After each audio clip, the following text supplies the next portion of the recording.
안녕하세요. 생생법률쇼 진행을 맡은 김유리입니다. 법과 친해지는 제법 좋은 방법 생생법률쇼.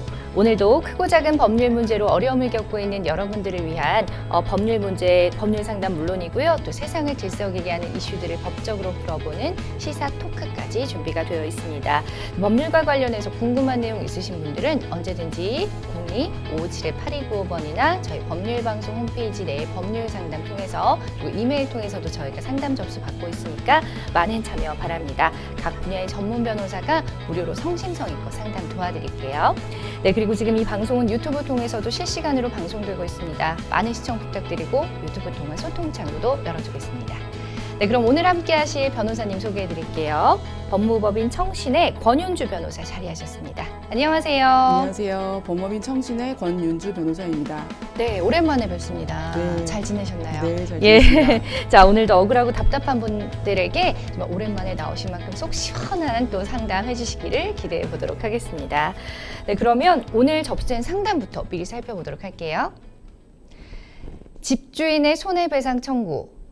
기억나지 않아요. 출장 날짜가 변경되지 않았더라면 미성년 자녀에게 증여를 해주고 싶어요. 네, 이렇게 오늘도 다양한 분야의 상담이 접수가 됐는데요. 잠시 후에 변호사님과 함께 또 해결책 찾아볼 테니까 끝까지 지켜봐 주시면 좋을 것 같습니다. 여러분은 생생법률쇼를 시청하고 계십니다. 쉽사리 해결되지 않는 법률 문제를 끌어안고 있다면 지금 생생법률쇼와 함께 하시죠. 법률 고민이 해결되는 가장 쉬운 방법을 소개해 드릴게요. 첫째, 02-557-8295로 전화를 한다. 둘째, 법률방송 홈페이지에 접속해서 법률상담 게시판에 문의를 남긴다. 셋째, 지금 화면에 나오고 있는 이메일 주소로 사연과 연락처를 보낸다. 생생법률쇼가 자랑하는 각 분야의 전문 변호사가 여러분의 더부룩한 속을 뻥 뚫어드립니다. 속 시원한 스파클링 상담 프로그램 생생법률쇼. 지금 바로 전화 주세요. 네, 생생법률쇼 목요일 첫 순서는 법과 상식에 대해서 짧고 굵게 알아보는 시간 일상의 로와 함께합니다. 변호사님, 오늘은 또 어떤 법률 상식 알아볼까요? 네, 오늘은 개명 절차에 대해서 설명해 드리려고 합니다. 개명 절차. 지금 개명이 한때 되게 유행의 시기가 있었거든요. 너무 저 어릴 때라서 한 20, 30년 전이긴 하지만 요즘도 개명에 대해서 많은 분들이 관심이 있나 봐요. 계속해서. 네, 개명 굉장히 많이 이루어지고 있고요. 최근에 이제 대법원 판례가 나와서 그 이후로 좀 많이 되는 것이 2004년 대법원 판례가 나왔습니다. 예. 사실은 개명이라는 것이 불가능하지도 않고 그렇게 쉬운 일은 아닌데요. 개명을 하기 위해서는 법원의 허가가 필요합니다. 근데 말씀드린 그 대법원에서 2004년에 판결을 내리기 전까지는 매우 어려운 상황이었고요. 그 전까지 2000년부터 한 2005년까지는 연간 3만에서 5만 건 정도의 개명 허가가 있었고요. 2005년 판례가 나온 이후에 개명 절차도 간소화되고 그때부터는 연간 12만 건에서 15만 건 정도로 건수가 굉장히 증가했습니다. 그런데 이제 이 말씀드린 대법원 판례가 과연 무엇이냐라는 네. 건데 이제 개명 절차를 웬만하면 허용해 주는 것이 좋다라는 취지이고요. 그 이유를 좀 판시를 했습니다. 첫 번째는 우리의 그 국민이 어떤 개인들이 이름으로 인해서 불필요하게 고통을 받는데 그것이 자기가 결정한 것이 아니라 부모가 일방적으로 결정한 내용을 따름으로써 그 고통이 발생했기 때문에 이제 네. 자기 책임이 아니라는 거고요. 예. 그다음에 주민번호가 우리나라는 확실하게 있기 때문에 꼭 그것이 이름이 바뀐다고 해서 주민번호로 인한 사회적 혼란은 충분히 방지할 장치가 있다라는 것입니다. 그리고 이제 우리나라에서 이제 사회적으로 대기업이나 아니면 굉장히 복잡한 법률 행위나 거래 행위를 하는 상사 법인들도 개명에 해당하는 그 명칭 변경은 매우 자유롭게 허가되고 있습니다. 그리고 이제 마지막인데요. 이제 결국은 개명의 본질, 인격권과 개인의 행복 추구권을 침해할 수 있다라는 취지에서 대법원은 지금 이러한 개명 절차는 원칙적으로 허용하는 것이 맞다라는 판결을 내리고 있습니다. 맞아요. 그래서 예전에는 굉장히 좀 까다로웠던 걸로 아는데 절차도 복잡하고 요즘에는 어느 정도 비교적 쉬워졌기 때문에 제 주변에서도 개명하는 사람들이 꽤 있더라고요. 네, 맞습니다.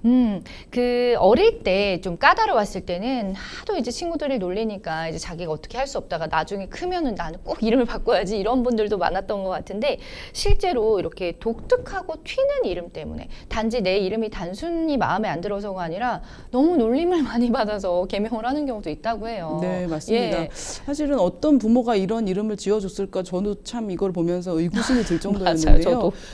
아주 방송에 적절하지 않은 이름을 제외하고 네. 적절한 수위에서 말씀을 드리면 예. 정말 별 이름이 다 있습니다. 네네. 뭐, 안녕이라는 이름도 있고요. 안녕. 동물에 해당하는 사자, 뭐 고양이, 어흥, 예, 강아지 이런 이름도 있고요. 유령 이런 이름도 있습니다. 어머머머. 놀림 받을 수밖에 없네요. 저 지금 여기 변기통이라는 이름도 아, 예. 봤어요. 고추양, 뭐 방귀남, 방귀녀 지금 난리도 아니에요. 지금 쭉 리스트가 있는데 놀림을 안 받을래야 안 받을 수가 없는 그런 또 이름이었던 것 같아요. 자, 많은 분들이 궁금해하실 그 개명 허가의 기준 지금 많이 완화가 됐다고 하지만 어떤 기준이 있는지 좀 살펴보겠습니다. 네, 말씀해주신 대로 우리 대법원은 원칙적으로 허용하라는 것인데요. 그것이 그렇다고 해서 아무 이유도 없는데 그냥 신청하면 허가된다 이런 뜻은 전혀 아닙니다. 그렇겠죠. 네, 당연히 이름으로 인해서 내가 고통받고 있다라는 개인적인 사정이 있거나 객관적으로 지금 내용, 이름 자체에서 주는 고통이 유발될 것이 당연히 추측되는 그런 사안인 경우에 허가가 되고 있고요. 네. 이름의 주체가 이제 말씀드렸듯이 본인의 의사 개입이 없이 이름이 이제 정해진 것이기 때문에 그러한 고통을 강요받는 것은 매우 부당하다라고 보고 있고요.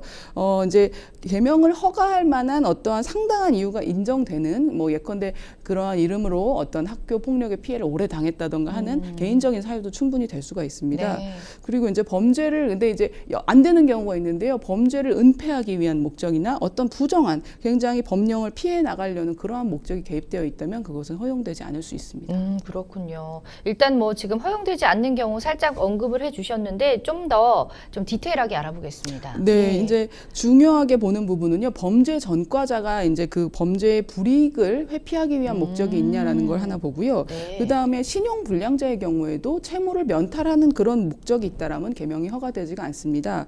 그리고 이제 한 번 이름이 허가되면 두 번은 안 해준다라는 것이 좀 실무적인 경향입니다. 예.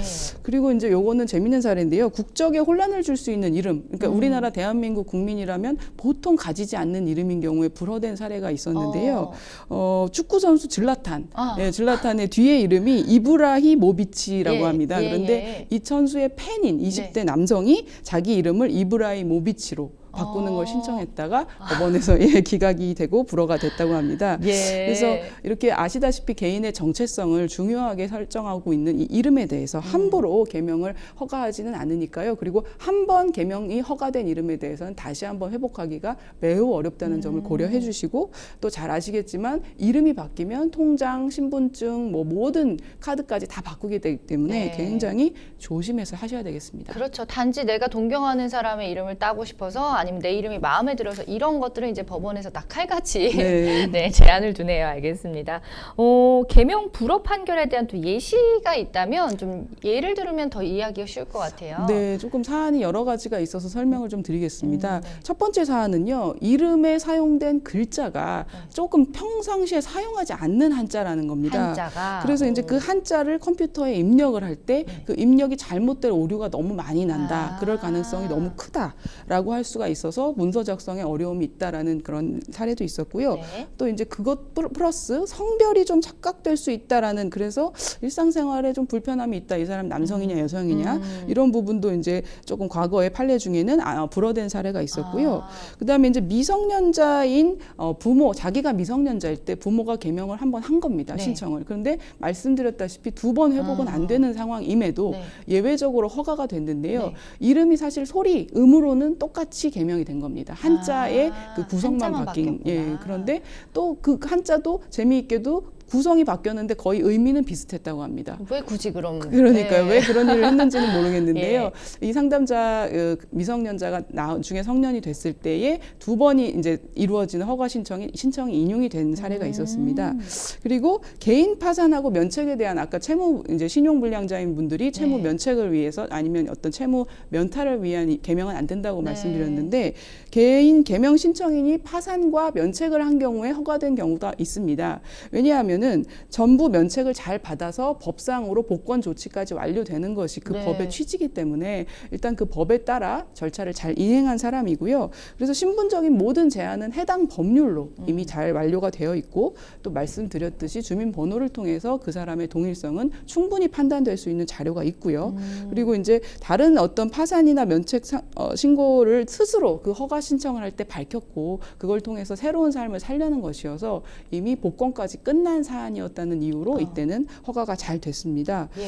그리고 이제 원칙적으로 성범죄나 여러 가지 범죄를 은폐하는 목적은 안 된다고 말씀드렸고요. 네.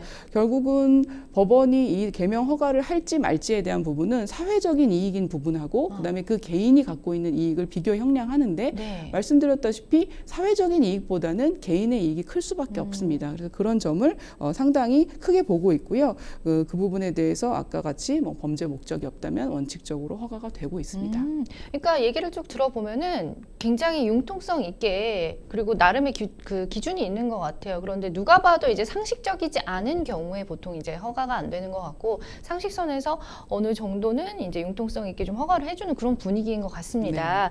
예, 그 마지막으로요 개명 신청 절차에 대해서도 좀 알아보도록 하겠습니다. 네. 어떻게 해야 되죠? 개명 신청 절차도 많이 간소화됐는데요. 네. 개명을 신청하려는 사람, 개명하려는 그 당사자도 할 수 있고요. 그 법정 대리인, 그러니까 부모 같은 그런 대리인이 할 수가 있고요. 의사 능력이 있는 미성년자, 그러니까 미성년자인 시기에 네. 꼭 부모만 할 수 있는 게 아니고 오. 스스로, 미성년자 스스로도 할 수가 있습니다. 예. 그러나 사망한 사람은 아무런 실익이 없기 때문에 개명 허가 신청을 할 수가 없습니다. 뭐 사망한 사람이 누가 하겠느냐 하겠지만 뭐 상속인들이 할 수도 있는 것인데요. 그거는 안 된다는 것이고요. 네. 그 개명 신청을 관할하는 법원은 가정법원입니다. 그 해당 신청자의 주소지를 관할하는 가정법원이고 그 부분에 대해서 범죄 전력이 있는지 여부를 가정법원에서 사실조회를 통해서 범죄 경력 조회를 통해서 확인할 수 있는 권한을 부여하고 있기 때문에 그것을 뭐 숨긴다고 해서 숨겨지는 절차는 아닙니다. 네. 그래서 국가경찰관서의 장은 지체 없이 그 요청을 받으면 가정법원에 회신을 해주게 되어 있습니다. 그렇군요. 일단은 뭐 저희가 이렇게 개명에 대해서 알아봤는데 혹시라도 방송 보시면서 개명에 관심 있으셨던 분들은 오늘 내용 좀 참고하시면 많은 도움 되실 것 같습니다. 네, 지금부터는 또 생생법률쇼가 자랑하는 성심성의 무료 전화 상담 바로 이어가 보도록 하겠습니다. 전화가 지금 연결이 되어 있다고 하거든요. 받아보겠습니다. 여보세요? 네, 네, 안녕하세요. 수고하셨습니다. 예, 어떤 점이 궁금해서 전화 주셨나요? 네. 저 세를 사는데 세입자 제가 이제 세입자인데 예. 이사 갈 때가 돼가지고 그 전세가 안 나갔다고 1,000만 원을 갖다가 저 손해배상을 내래요. 예. 그래서 내 입장에서 답변은 이사를 가라 그러면 세입자한테 돈을 주고 네. 나가라 그래야 우리도 또 이사 가면서 이사 가는 집에다가 계약금을 주면서 가야 되는데 돈도 안 주고 나가라 그러니까 이사 가라 그러니까 이사를 안 갔죠. 돈을 안 줬어. 그랬더니 예. 그럼 손해배상을 갖다가 1,000만 원을 또 내놓으라. 그렇게 터무니없는 저 엉뚱땅땅하게 말을 하길래 임대자가 네네. 그래서 지금 그런 내용입니다. 아, 그렇군요. 일단 네. 지금 뭐 양쪽 입장을 다 들어봐야 하긴 하겠지만 지금 상담자님께서 말씀하신 거는 집주인이 지금 보증금을 안 줬기 때문에 나가지 않고 계셨는데 네. 일단 제 날짜에 안 나갔다는 이유로 손해배상을 오히려 되려 청구를 당한 입장이시네요. 그죠? 네. 예. 자, 그러면은 지금 바로 변호사님 연결해서 그 자세한 좀 상담 받아보도록 하겠습니다. 변호사님, 이게 또 이런 제 입장에서는 오히려 집주인분이 지금 적반하장하는 입장이 아닌가라는 생각도 드는데 지금 어떤 상황인 건가요, 이게? 아, 네, 제가 예. 몇 가지 여쭤보겠습니다. 네, 그 선생님 잘 듣고 네. 계시죠? 네. 예, 그 보증금을 반환받지도 않았는데 손해배상 청구 당했다. 혹시 뭐 소장을 받으셨다는 말씀이십니까? 그 10만 원을 달라고 예. 그리고 안 나간다고 무조건 돈 달라는 거예요. 저 손해배상이죠. 예, 선생님 그 보증금을 받지 못했다고 하셨는데요. 그럼 지금 네. 현재는요, 퇴거를 하셨어요? 퇴거는 안 했죠. 그 돈을 한 아, 푼도 못 받고 몸만 어떻게 나가겠어요. 그래서 나가지 못했죠. 돈을 안. 현재 계속 거주 중이세요? 네, 저는 그랬어요. 돈만 주면은 지금이라도 나간다. 예. 그래서 그 계약금을 예. 2억 5천인데 예. 그것만 주면 내가 당장이라도 나갔으니까 계약금 내놔라 이랬어요 저는. 네. 2억 5천만 원이 보증금이시고 월세 있으세요? 아니 전세예요. 전세시고. 그다음에 확정일자 전입신고 뭐 당연히 받으셨죠. 네, 예. 학생제도 받았어요. 그 임대 기간은 언제까지셨어요? 기간은 한 2년으로 돼 있었어요. 2년이 마지막 2년 끝나는 날짜가 언제세요? 그 작년 11월이요. 아, 그러면 작년 11월에 2년이 끝났는데요. 그 네. 이후에 묵시적으로 서로 아무 말 없이 더 사신 거예요? 네, 그래서 그냥 저는 돈을 안 주니까 안 나가고 있는 그냥 머무르고 있는 거죠. 그럼 우리 선생님께서 임차인으로서 내가 네. 중도에 나가고 싶다. 이제 내 보증금을 돌려달라. 이렇게 명확하게 의사표시 하신 적 있으세요? 네, 그렇게 하면은 예.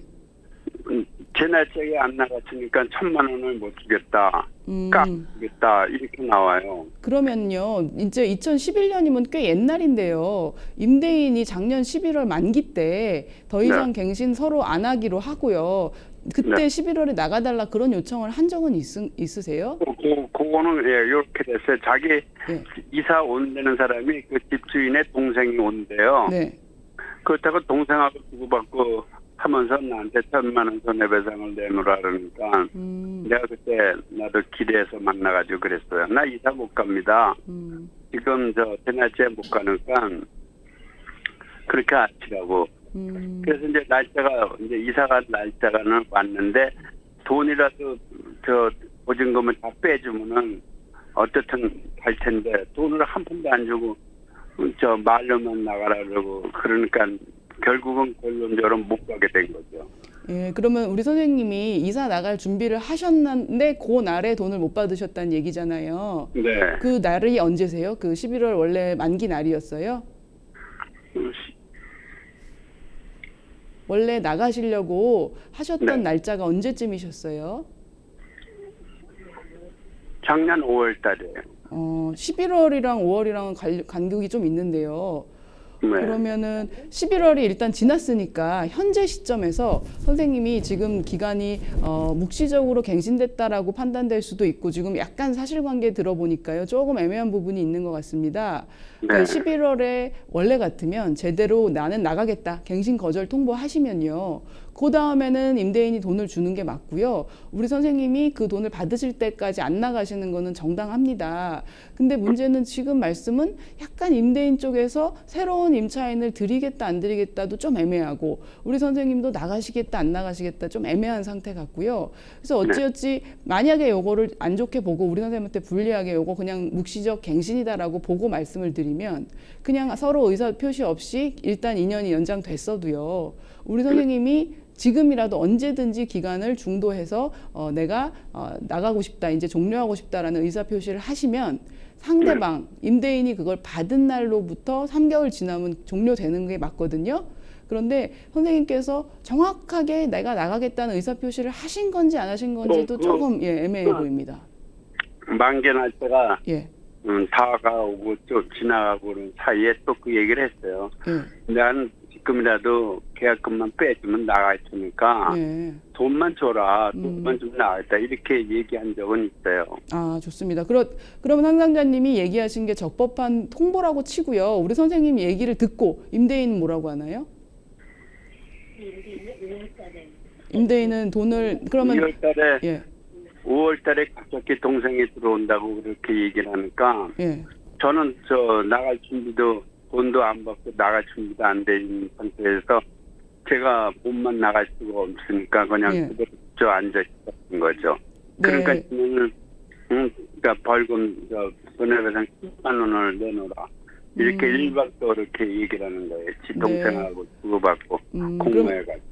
그러면 임대인은 선생님한테 1,000만 원 달라는 말만 하고 실제로 2억 5천을 줄 준비가 됐다는 얘기는 한 적은 없죠. 네, 그런 얘기는 안 했어요. 그리고 서로 간에 우리는 나는 짐 빼고 당신은 돈 줄 테니까 어느 날짜로 잡자 이런 날짜 특정하신 적도 없으신 거네요. 예, 그러다 그런 얘기는 예. 안 했어요. 그리고 아직도 살고 계시고 보증금 외에 월세는 없으시고요.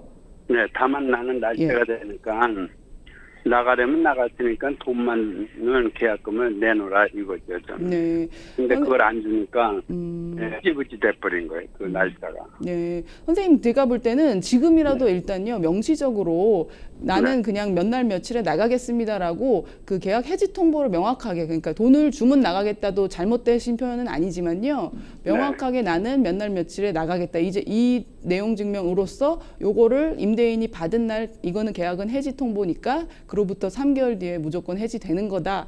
이렇게 명시적으로 한 번 더 쓰셔도 좋을 것 같고요. 그다음에 지금 지났어도요. 예.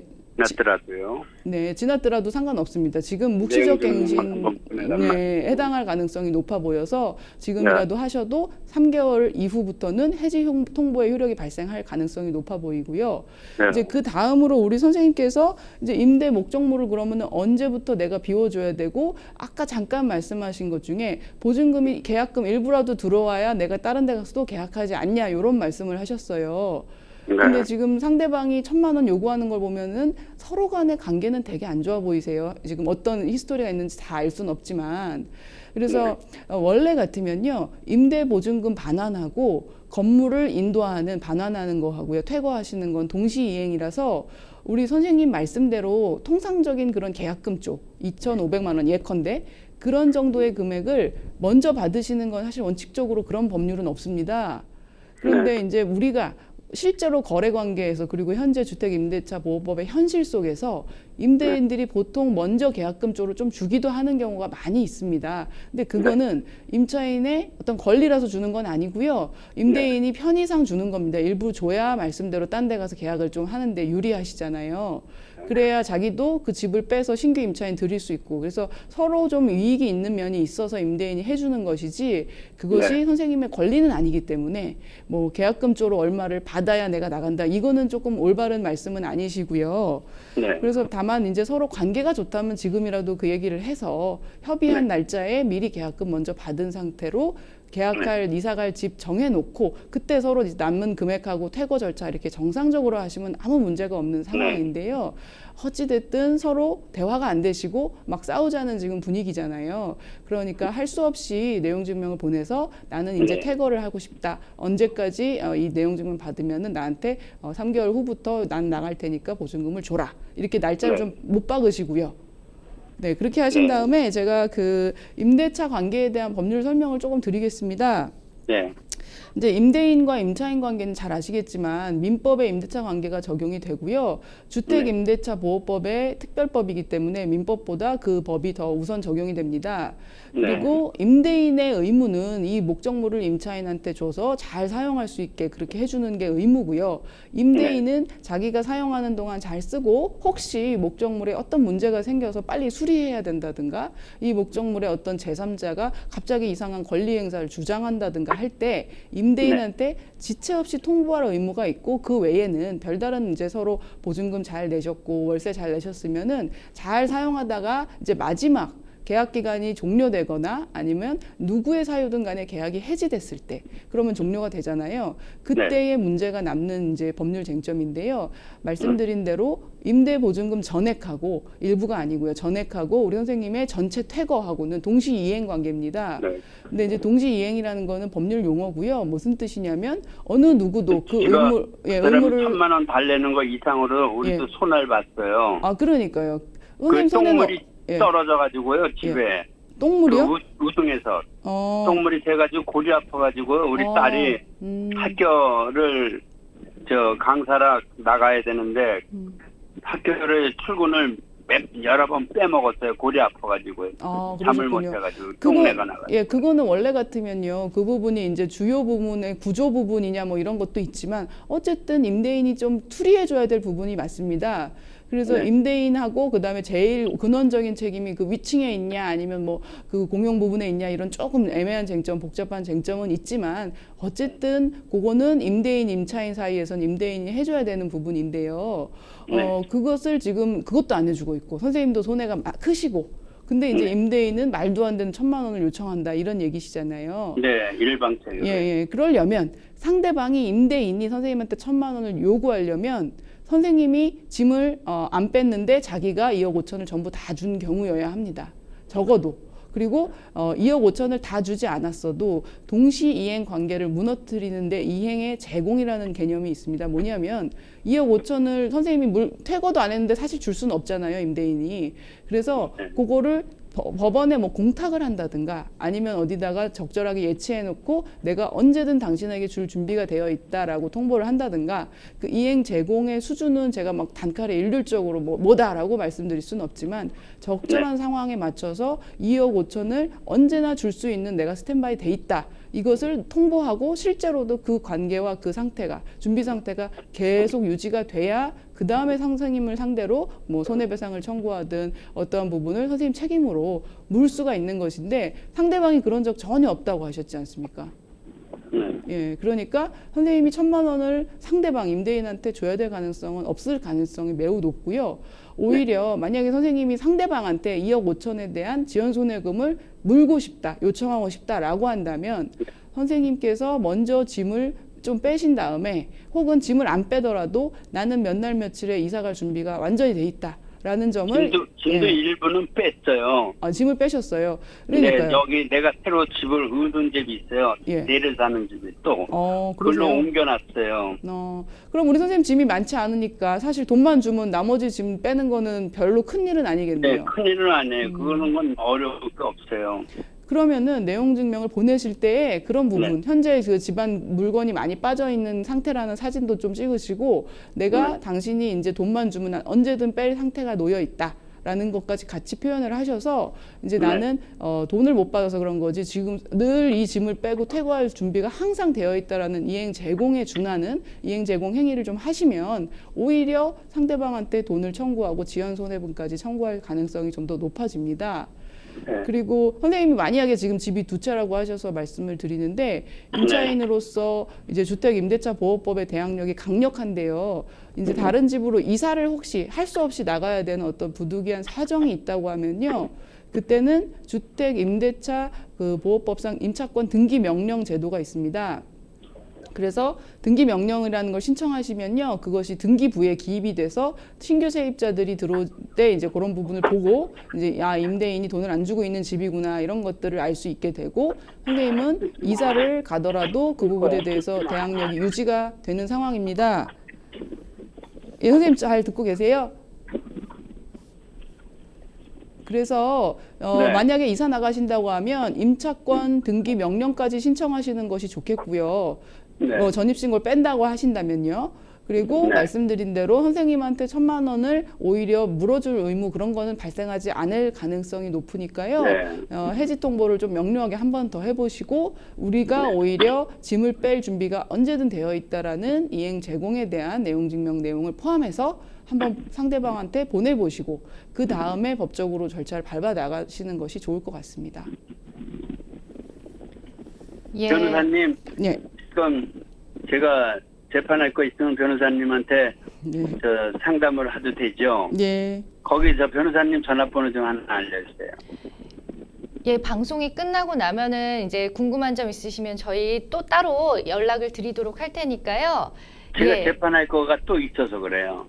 예, 그러면 딴 건으로요. 예, 저희가 방송 중에는 개인적인 연락을 좀 알려드릴 수가 없기 때문에 방송 끝나 전화 끊고 나서 작가분하고 또 이렇게 해서 연락처를 알려드리도록 하겠습니다. 네. 예, 알겠습니다. 일단 좀 원하는 답변을 들으셨나 모르겠어요. 네, 지금 실질적으로 도움되는 말씀을 굉장히 많이 해주셨거든요. 일단 뭐 지금 집주인이 요구한 1,000만 원을 줄 의무는 없는 걸로 보입니다. 그죠? 예, 그리고 또 집주인에게 정확한 퇴거 날짜를 좀 기입해서 내용 증명 보내보시는 것도 추천했으니까 좀 잘 해결해 주셨으면 좋겠어요. 지금 일단은 뭐 간단한 문제긴 한데 서로 감정의 골이 깊어서 계속 이렇게 시간이 흘러가는 그런 상황이 아닌가 싶습니다. 잘 좀 합의를 보셨으면 좋겠네요. 네, 여러분은 지금 생생법률쇼와 함께하고 계십니다. 쉽사리 해결되지 않는 법률 문제를 끌어안고 있다면 지금 생생법률쇼와 함께하시죠. 법률 고민이 해결되는 가장 쉬운 방법을 소개해드릴게요. 첫째, 02-557-8295로 전화를 한다. 둘째, 법률방송 홈페이지에 접속해서 법률상담 게시판에 문의를 남긴다. 셋째, 지금 화면에 나오고 있는 이메일 주소로 사연과 연락처를 보낸다. 생생법률쇼가 자랑하는 각 분야의 전문 변호사가 여러분의 더부룩한 속을 뻥 뚫어드립니다. 속 시원한 스파클링 상담 프로그램 생생법률쇼. 지금 바로 전화주세요.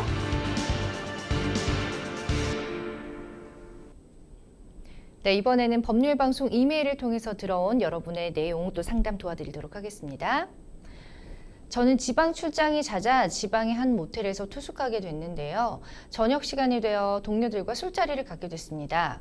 그러다 평소 주량보다 많이 마셨고 만취 상태로 예약해둔 모텔을 찾아간다는 것이 그만 방향 감각을 상실해 모르는 사람 집에 들어가 잠이 들고 말았습니다. 이후 저는 집주인의 신고로 경찰의 현행범으로 체포가 됐는데요. 평생 전과 없이 살아왔지만 불법성이 명확했기 때문에 경찰은 확고하게 기소 의견을 밝혔습니다. 그런데 저는 그날 너무 취해서 당시 상황이 잘 기억도 나지 않을 뿐더러 제가 죄를 저질렀다는 사실이 아직도 믿기지가 않습니다. 평생을 성실하게 살아왔는데 자식들에게 부끄러운 아빠가 되고 싶지 않습니다. 어떻게 하면 무혐의 처분을 받을 수 있을까요? 라는 사연 주셨습니다. 아, 참 술이 웬수예요, 정말.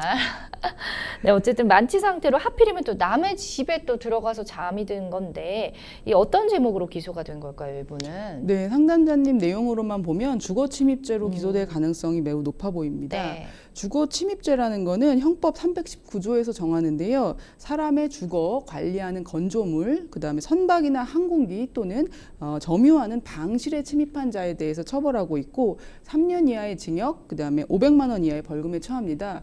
또한 처음에는 적법하게 들어왔더라도 이 주거에 대해서 퇴거 요구를 받았는데 불응한 자에 대해서도 같은 처벌을 하고 있습니다.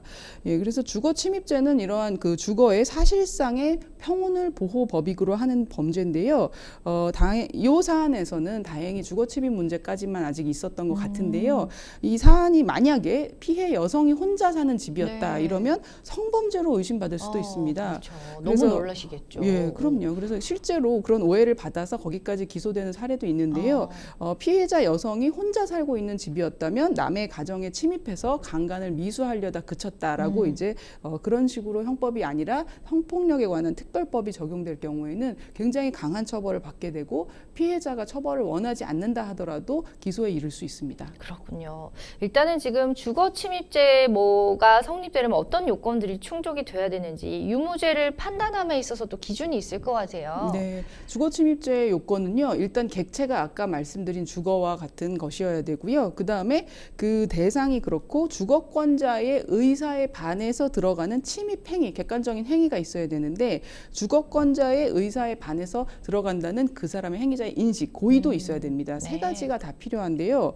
이제 그 중에서 제일 문제가 많이 되는 쟁점은 결국 주거권자의 동의가 있었느냐 없었느냐라는 쟁점이 하나고요. 그 다음은 행위자한테 주거 침입의 고의가 있었느냐 없었느냐의 두 가지 쟁점이 됩니다. 근데 2021년도에 최근에 나온 대법원 판결을 보면요. 네. 공동 주거 생활을 하는 경우에는 그 공동 주거 생활하는 사람의 1인에게 승낙을 받고 들어갔을 때 나머지 1인이 그거에 대한 추정하지 않을, 승낙하지 않을 의사가 추정됨이 분명하다. 사실 이 사안은 유명한 사안이고 부정행위로 이제 배우자의 허락을 받아 들어갔다가 네. 그 남편의 허락이 없었으니까 예컨대 그것이 주거 침입이냐라는 문제였는데요. 이거는 아니라고 판단이 됐습니다. 무죄가 났는데요. 왜냐하면 결국은 주거에 침입할 때 행위 태양이 적법했고 그것이 공동 생활의 공동 주거라면 어쩔 수 없이 타인의 모든 동의를 받아 들어가는 건 불가능하기 때문에 그 정도면 주거 침입은 아니다라고 본 것입니다. 네.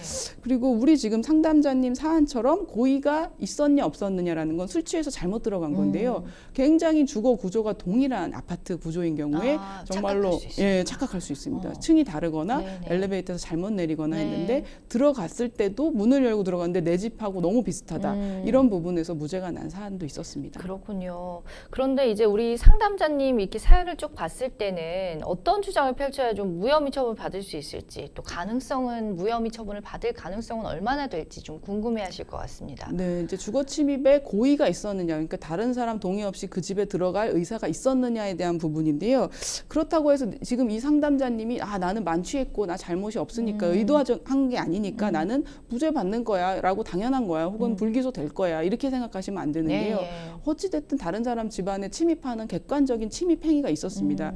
그래서 이것이 무죄로 되기 위해서는 굉장히 자세한 사정, 그러니까 내 내면의 행위이기 때문에 이것이 표출될 수 있는 객관적인 근거에 대한 간접 정황을 다 자세히 소명하셔야 이제 이것이 좋은 어떤 처분으로 낼 가능성이 높습니다. 예. 아유, 이분은 또 그날 일을 기억조차 못하고 계십니다. 잠까지 든 상황이어서. 자, 만취 상태였음을 입증하려면은 어떤 증거들이 필요할까요? 네, 뭐 이제 음주운전 사건처럼 그 당시에 딱 측정을 하는 게 아니기 때문에 네. 지나가는 사정에 대해서 내가 몇 병을 마셨고 내가 혈중 알코올 농도 이렇게는 입증하는 건 뭐 거의 불가능하지 않을까 그렇죠. 싶습니다. 그래서 유사한 사안에서 무죄가 나왔던 사안을 보면요, 참고가 됩니다. 네. CCTV가 요즘 많기 때문에 예. 그 피해자의 집 근처를 찍는 CCTV, 그다음에 아니면 내 가해자 피고인의 집 근처를 찍는 CCTV도 있고 길가에 있는 차량 블랙박스도 있습니다. 그래서 그 집에 들어갈 때까지의 모든 경위가 촬영이 되면 될수록 많이 되면 네. 될수록 무죄가 날 수가 있는데 무죄가 난 사안을 하나 말씀드리면 예. 그 가는 길에 계속해서 쓰러지고 비틀거리고 누가 봐도 넘어지고 취했다. 예 맞습니다. 네. 그래서 엘리베이터를 사실 제대로 타지도 못하고 화물차에도 부딪혀 넘어지고 그러다가 우연히 엘리베이터를 타긴 탔습니다. 네네. 근데 엘리베이터 버튼도 못 누르는 게 이제 나왔고요. 네. 우연히 그 피해자 집 버튼이 이제 누르지도 않았는데 문이 열려서 거기서 내린 겁니다. 그래서 그 내린 김에 딴 집에 들어갔다 하는 정도에서는 무죄가 난 사안이 있었습니다. 재밌는 게 오히려 그 범죄를 작정하고 저지른 사람들은 CCTV가 없으면 없을수록 네. 좋은데 이걸 입증하려면 정말 CCTV, 난 정말 결백하다 하면 CCTV가 많으면 많을수록 좋네요. 네.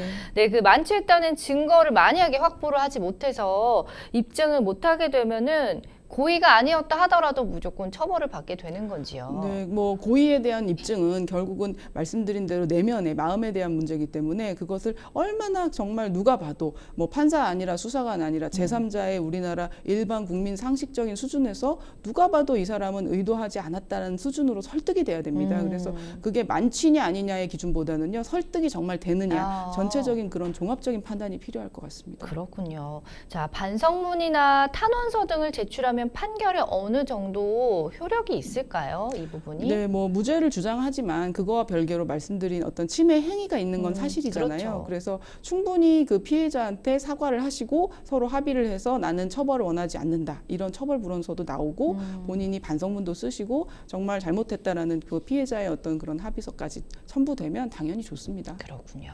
자, 끝으로 지금 가장으로서 혹시나 아이들에게 실망을 끼치지 않을까 두려워하고 있는 우리 상담자분께 조언 한 말씀 부탁드립니다. 네, 조금 뭐 시간이 오래되지 않으셨다면은 최대한 근처에 CCTV를 많이 확보하셔서 어찌됐든 우리 상담자님의 좀 사연을 잘 어필할 수 있게 되시기를 바랍니다. 예, 네, 그렇습니다. 제일 중요한 거는 이제 술을 적당히 마시는 게 아닐까 싶습니다. 예, 아무튼 잘 해결해 보시길 바라고요. 계속해서 이번에도 이메일을 통해서 들어온 여러분의 고민 해결해 드리겠습니다. 아내와 저는 같은 회사에서 만나서 결혼을 했고 아들, 딸 한 명씩 낳았습니다. 저는 정말 몰랐습니다. 아내가 같은 회사의 다른 남자와 그것도 오랫동안 부정행위를 하고 있었다는 사실을 말입니다. 심지어 아이들과 함께 상간남과 여행을 다녀오기도 했던 모양입니다. 그 사실을 알게 된 건 제가 출장을 다녀온 날이었습니다. 먼 지방에 가야 하는 일이라서 원래는 하룻밤 묵고 올 예정이었는데 갑자기 일정이 변경된 겁니다. 저는 좋아할 아내를 생각하면서 그 지역에서 유명한 빵집에서 빵도 샀습니다. 그런데 막상 집에 도착했을 때 저희 집 현관에는 제 것이 아닌 다른 남자의 구두가 있었고 침대에는 아내와 다른 남자가 누워 있었죠. 저는 들고 있던 빵을 그대로 두 사람에게 던졌습니다. 아내가 아이들을 친정에 맡기고 상간남과 집에 머물고 있었던 겁니다. 아내는 처음에 제게 싹싹 빌며 이혼하자고 하더니 제가 아이들을 생각해서 그럴 수 없다고 하자 오히려 자신이 소송을 걸겠다고 했습니다. 아내는 자신이 아이들을 주로 양육하겠다고 하더라고요. 그런 저는 상간남과 제 아이들이 같이 있는 것을 도저히 두고 볼 수 없어서 제가 키우고 싶습니다. 그리고 한때 사랑했던 아내에게는 위자료를 받을 생각이 없지만 상간남에게만큼은 위자료를 받아야 한다는 생각이 들었습니다. 이런 소송이 가능할까요? 라는 사연 주셨습니다. 아이고, 진짜 출장 날짜가 변경이 돼서 아내가 좋아하는 빵까지 사가지고 들어갔더니만은 직접 두 눈으로 외도를 목격했을 때 그 심정은 정말 이루 말할 수 없을 것 같은데 이런 지금 화가 난 나머지 들고 있던 빵을 던졌습니다 이랬거든요. 이거가 약간 문제가 될 수도 있을까 싶어요. 네. 일단 뭐 말씀대로 굉장히 그 억울하시고 얼마나 그 순간에 뭔가를 참을 수 있는 사람이 우리나라에 있을까 이런 그럼요. 생각은 네. 저도 듭니다. 네. 그렇지만 어쨌든 이 상담자님이 받은 거는 정신적 고통이지 물리적 충돌은 아닙니다. 네. 그런데 그것에 대해서 분노 표출을 하는 과정에서 물리적인 접촉이 생긴다면은 그 부분에 대해서 함부로 정당방위 주장을 할 수도 없고 네. 어쨌든 그것은 그것대로 형사처벌 받을 수밖에 없습니다. 네. 그래서 이제 빵을 던졌다는 게 좀 문제인데요. 빵이라는 게 사실 그렇게 단단한 물건은 아니어서 그렇죠. 사실 그게 이제 물리적인 유형력은 맞지만 실제로 피해자들이 그것에 대해서 와, 이거를 뭐 피해를 호소할 수 있느냐라는 문제가 있는데요. 빵을 던진 상황에 대해서 벌금형이 선고된 사례가 있어서 소개를 좀 해드리겠습니다. 진짜요? 네. 예, 그 사안은요, 편의점에서 이제 물건, 빵을 사던 사람이 직원한테 계산을 하다가 반말을 한 겁니다. 그래서 직원이 이 반말은 하지 마세요. 이렇게 얘기를 했다가 서로 싸움이 붙어서 밖으로 나와 해서 나왔는데 네. 그 빵을 던진 겁니다. 아. 그리고 사실 거기서 끝나지 않았는데요. 이제 서로 언쟁이 심하게 싸움이 되다가 옆에 있는 사람까지도 이제 같이 좀 뺨을 때리고 뭐 이렇게 돼서 두 사람이 다 한 사람은 빵을 던졌고 한 사람은 이제 뺨을 때렸던 행위인데요. 그 부분에 대해서 벌금형이 양 사람 모두가 선고는 됐던 사안은 있고요. 예. 지금 만약에 특수폭행죄다, 뭐 맥주병과 같이 위험한 물건을 던져서 폭행을 하면 훨씬 가중 처벌되는데 이 사안의 경우에도 조금 문제될 소지는 있긴 합니다. 안타까워요. 이런 분노를 일으킬 수밖에 없는 상황임에도 불구하고 이걸 참아야 되는 게 법적으로는 어쨌든 문제가 살짝 될 수 있기 때문에 네, 자 근데 이 상황에서 오히려 아내분이 이혼을 요구하고 있습니다. 유책 배우자도 이혼 청구를 할 수가 있는 건가요? 네, 유책 배우자는 이혼 청구를 할 수 없는 게 원칙입니다. 네. 그런데 이제 이게 유책 배우자라는 점에 대해서 아주 자세히 살펴보면 부부관계는 사실 일방적으로 누가 유책이다 이렇게 보기 어려운 성질이 많고요. 또 이제 유책 배우자, 지금처럼 아주 명료하게 한 명이 유책 배우자 이런 경우라 하더라도 그 유책성이 장기화되고 그것이 오랜 기간 별거에 이르거나 그리고 단순히 뭐 오기나 보복적 감정으로, 그러니까 나는 이혼을 원하지 않아 이런 표면적인 행동만 하고 내용으로는 사실 정말로 부부관계를 계속 유지할 의사가 있는지 의심스러운 경우, 그런 경우라는 어떤 유책성이 희석된 경우에는 그것이 이제 유책 배우자가 아니라 다른 사유로 중대한 어떤 이제 더 이상 혼인을 요구할 수 없는 사유로 인정될 수도 있는데요. 네. 이제 지금과 같이 유책성이 명확하고 현 시점에서 이혼을 청구한다면 당연히 이혼이 받아들여지지는 않을 겁니다. 그러나 추후에는 이혼이 받아들여질 수도 있다라는 그런 생각이 듭니다. 그러니까 완전 좀 이해가 가는 게 일단 지금 상태로 봐서는 누가 봐도 잘못을 했기 때문에 이게 정당하지 않겠지만 시간이 지나서 일부러 막 괘씸해서 이혼을 해주지 않거나 남편분께서 막 그런 경우라면 이게 또 인정이 될 가능성도 있는 거네요. 네, 그렇습니다. 알겠습니다. 자, 우리나라는 아직까지는 또 이혼 청구에 대해서 유책주의를 고수하고 있는데 말씀하신 것처럼 요즘 파탄주의에 가까운 또 판례들도 나오고 있다고 해요. 미국이나 유럽 등에서 취하고 있는 이 파탄주의 좀 생소하실 수도 있는데 여기에 대해서 좀 알아보겠습니다. 네, 그 혼인 관계 자체가 실질적으로 더 이상 유지할 수 없을 정도로 객관적으로 파탄됐으면 책임을 누가 졌냐, 누구 때문이냐라는 걸 따지지 않고 그냥 인정해 주는 그런 네. 것이 파탄주의인데요. 네. 이 객관적인 사정을 중심으로 보는 것이고 유책 배우자는 아시겠지만 책임이 있는 유책 배우자의 상대방에게만 재판상 이혼 청구권을 주는 제도입니다. 근데 이제 파탄주의에 대해서는 강한 자가 약자를 축출해내는, 소위 자기가 문제를 일으켜 놓고서도 파탄됐어라면서 그 사람을 이혼 관계에서 축출해내는 그러한 혼인이 성행할 수 있다. 특히 이제 여성이 약자가 될 수 있다. 이런 네네. 비판이 있고요. 유책주의는 껍데기만 남은 실질적으로 혼인 관계가 하나도 아닌데 그거를 갖다가 유지하는 게 과연 무슨 실익이 있냐, 법률적인 혼인으로 살려두는 게 뭐가 실익이 있냐라는 그런 비판은 각각 남아 있습니다. 그렇군요.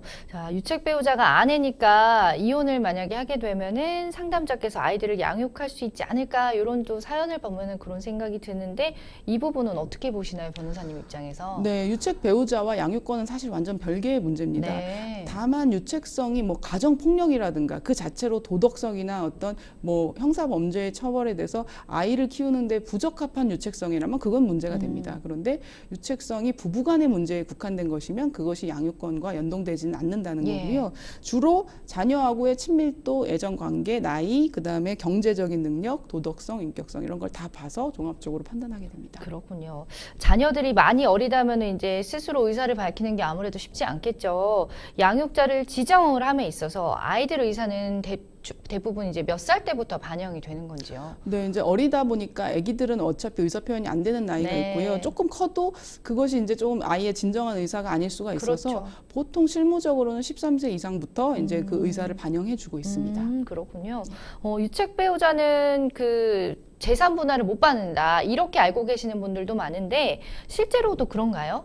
네, 유책 배우자와 재산 분할은 또 역시 다른 개념입니다. 아. 그래서 재산 분할은 역시 그 혼인 기간, 그 다음에 경제에 대한 형성에 대한 기여도, 네. 누가 이거를 소득 활동을 했냐 이런 부분을 중점으로 보기 때문에 유책 배우자는 그거는 그것대로 위자료로 해결하는 것이고 재산 분할은 당연히 따로 해결하는 것입니다. 아, 그러니까 같이 괘씸하니까 당연히 그렇겠지 이렇게 생각할 수 있지만 법적으로는 또 다른 문제군요. 네. 알겠습니다. 지금 우리 상담자분께서는 어쨌든 뭐 자식을 위해서라도 이혼을 하고 싶지 않다라는 입장이신데 상간남에게는 또 위자료를 받고 싶대요. 아직까지 이게 사연을 보면은 사랑하는 마음이 남아 있는 것 같습니다. 부인에게는 위자료를 청구하지 않겠지만 이 상간남에게는 나는 챙겨받고 싶다라는 입장이신데요. 이게 소송을 통해서 이 위자료를 받는 게 상간남에게 가능할까요? 네, 상간남에 대해 위자료 받는 것은 충분히 가능하고요. 현재 그런 소송 굉장히 많이 하고 있습니다. 그래요? 대략 실무적으로는 1,000에서 3천만 원 정도 범위에서 인정이 되고 있고요. 네. 다만 원고가 입증해야 되기 때문에 부정행위 존재는 명확하게 입증을 해야 됩니다. 지금 상간남간 위자료 지급에 대한 판결을 받았다 하더라도 아내분에게 이후에 또 구상권을 청구할 수도 있는 걸로 저는 알고 있거든요. 근데 실제로 그런지, 그리고 또 상담자께서 아내에게 위자료를 면제해 준 경우 이 상간남이 청구한 구상권에 대해서도 책임 면제가 되는 건지, 이건 또 다른 문제인 건지. 네, 다른 문제입니다. 예. 그러니까 이제 아내 또는 상간남 모두에게 손해배상 청구는 가능합니다. 그리고 둘 사이에서는 이 행위가 공동 불법 행위로 보기 때문에 네.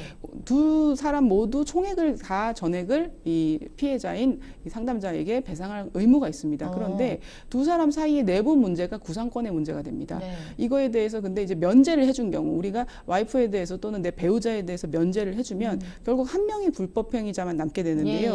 이 공동 불법 행위자들 사이의 관계를 우리 법원은 이제 어려운 용어인데요. 부진정 연대 채무로 봅니다. 그래서 전체는 다 변제되지만 내부 관계에서는 일부 면제해준 것이 다른 나머지 사람한테 효력을 미치지 않는다고 보고 있습니다. 그래서 면제를 배우자한테는 해주고 나머지 위자료는 받겠다. 이거는 법률적으로는 충분히 가능한 얘기인데 실무적으로 실제 면제해주고 여기에다 별도 상간남한테만 소송을 하면 그러면 그 면제 사실을 이 재판부에 드러내야 되고 면제해 줬다는 것 때문에 그 상간남에 대한 실질적인 금액이 좀 낮아질 수는 있습니다.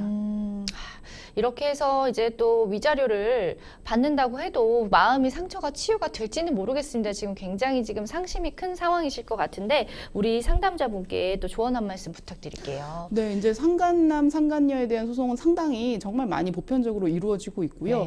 증거 수집에 대해서 조금 말씀드리고 싶습니다. 증거 수집이 이제 함부로 이루어지면 형사적인 절차에서는 그것이 부적법한 증거로 증거 처리가 안 되는 것이 맞고요. 근데 민사에서는 그렇지는 않습니다. 어쨌든 불법 체증한 증거도 증거 가치는 인정됩니다. 민사에서는? 예, 그렇지만 또 그것에 대한 어떤 개별 법령 위반이 있기 때문에 개인정보보호법 위반일 수도 있고 충분히 역고소 당할 수가 있습니다. 그래서 이제 함부로 어떤 불법적인 체증을 위해서 녹음을 시도한다든가 제3자 간의 대화 녹음을 불법적으로 이렇게 녹음기 넣어서 보낸다든가 남편 차에 뭐 넣어서 보낸다든가 이런 식으로 하시면은 오히려 상간남, 상간녀로부터 역고소를 당하실 수가 있어서 그런 부분 상당히 주의하셔야 되고요.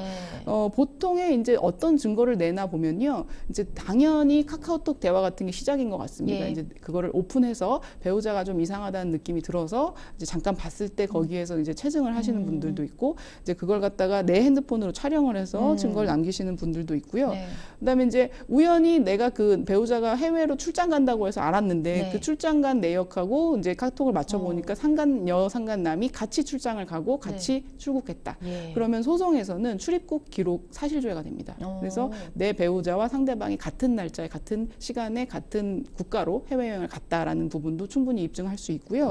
뭐 숙박업소에 대해서 출입한 부분은 뭐 예컨대 이제 좀 뭐 적절치는 않지만 따라다니면서 차량을 뒤에서 미행하다가 숙박업소 가는 사진 찍는 경우도 있고요.